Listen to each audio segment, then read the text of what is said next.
Салам достор, негизи кыргыз ашканасы жайкы ичимдиктерге бай экен да. Айта кетчү болсок, кымыз, тан, максым, жарма дагы санай берсе бар. Мен бүгүн үй шарттарына жасалуучу жарма жасайын деп турам. Анда баштайлы. Жарманын негизги азыктары бул буудай талкан, un, бир аз сары май, суу жана туз. Иште адегенде эле унду кууругандан баштайм. Бул жерде мына 6 литрлик казанга ылайыкталган un бар. Бул 1 стакан un алдым. Бир кашыктай деле эмес, бир аз сары май жетерлик болот. Бул сары май жетиштүү. Эми унду салып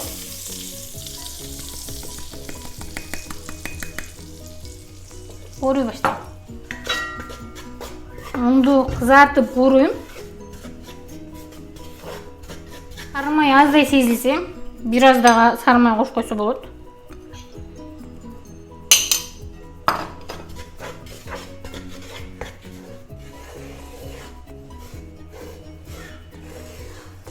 Унду кызартып кууруп алдым. Эми ундун муздашын күтөм. Куурулган un бир аз муздады. Эми бунун үстүнө талкан салабыз.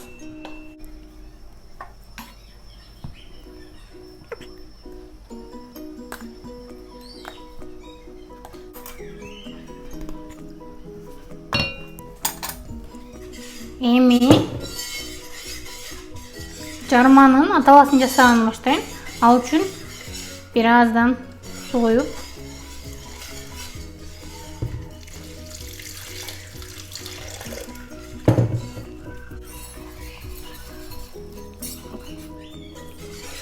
жакшы алып аралаштырам. Сөзү дегенде атала болуп атканда ундун бөлдөктөрү калып калбасын. Суусун куйгандан кийин аталаны аралаштырып турам. Сөзү дегенде талкан менен буудай казандын астына чөгүп тартып кетиши мүмкүн да. Атала кайнай баштады. Нол көбүктөрү ашып ташып кетпеш үчүн отту бир аз азайтып, дагы бир жарым саат акырын отту кайнатам.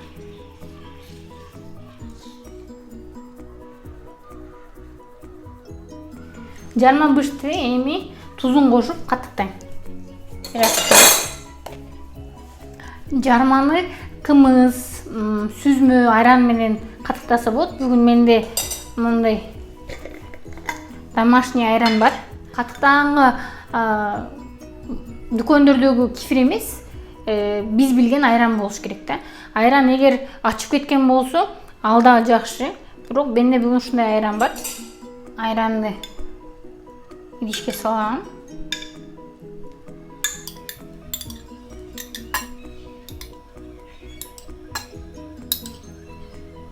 Жайран жетсе.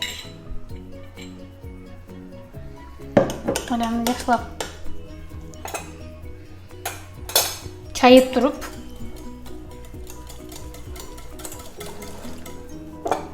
бир аз туз. Эми үстүнө жарма куям.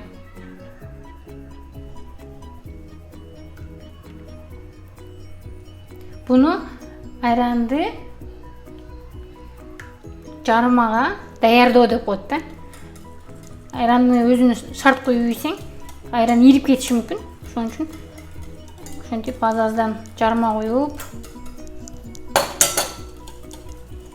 айранды даярдап, анан жармага коям.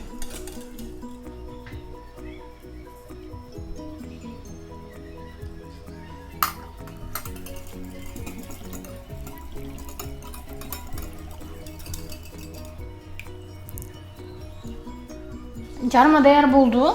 Эми жарманын жакшылап муздашын күтүп, муздагандан кийин могул берлеттер максымды кошом дагы баклажканын баарына куюп, муздаткычка алып коем. Муздагандан кийин анан ичебиз.